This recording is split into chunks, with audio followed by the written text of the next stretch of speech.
பாசிப்பருப்பு புட்டு செய்ய போகிறோம். அதுக்கு இந்த கப்பில் 1 கப் பாசிப்பருப்பு எடுத்து நல்லா கழுவிட்டு அரை மணி நேரம் ஊற வச்சாச்சு. ஊறிடுச்சு. இப்போ வடிகட்டிக்குவோம்.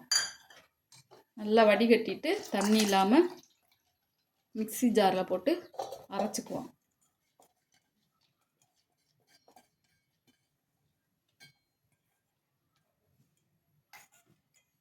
நல்லா வடிகட்டியாச்சு.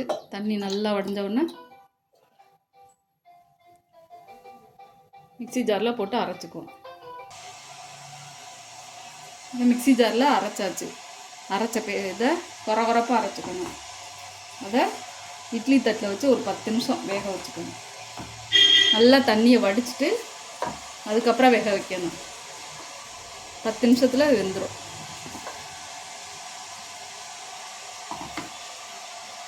இந்த இது ஹெல்த்தி ஃபுட்டு.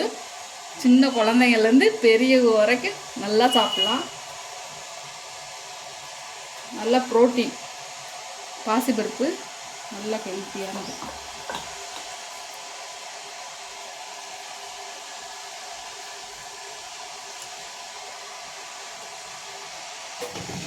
பத்து நிமிஷம் வேகட்டும்.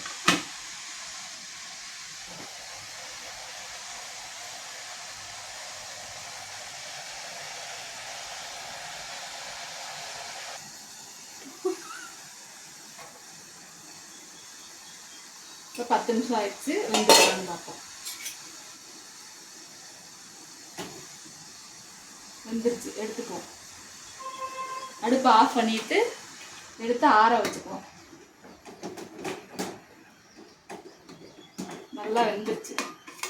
ஆறின உடனே மிக்ஸி ஜாரில் போட்டு ஒரு சுற்று சுற்றிக்கணும்.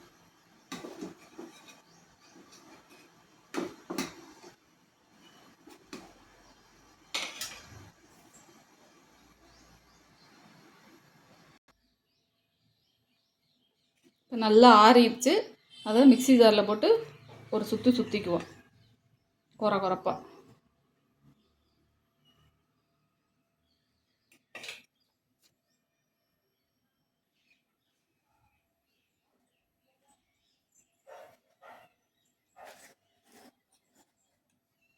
மிக்ஸி ஜாரில் அரைச்சிட்டோம். ஒரு பிஞ்ச் உப்பு போட்டு அரைச்சிக்கணும். அப்போ தான் டேஸ்ட் நல்லாயிருக்கும். சட்டி காந்துருச்சு. நெய் 2 ஸ்பூன் ஊற்றிக்கிறேன்.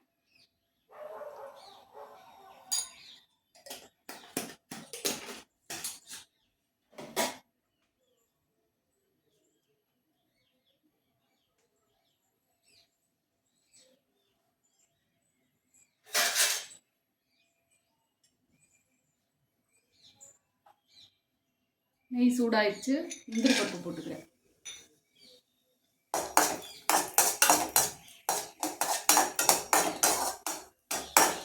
முந்திரி பருப்பு செவந்துருச்சு. இப்போ மிக்சியில் அரைச்சோம்ல அந்த பாசி பருப்பை இதில் போட்டுக்குவோம்.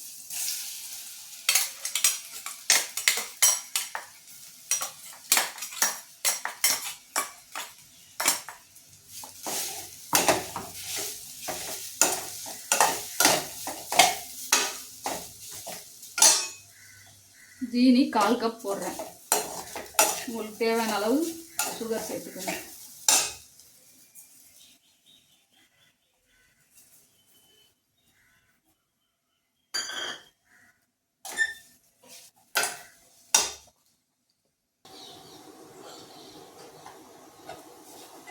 ஜீனி போட்டு நல்லா கிண்டி வச்சு தேங்காய் 1/2 கப் போட்டுக்கிறேன்.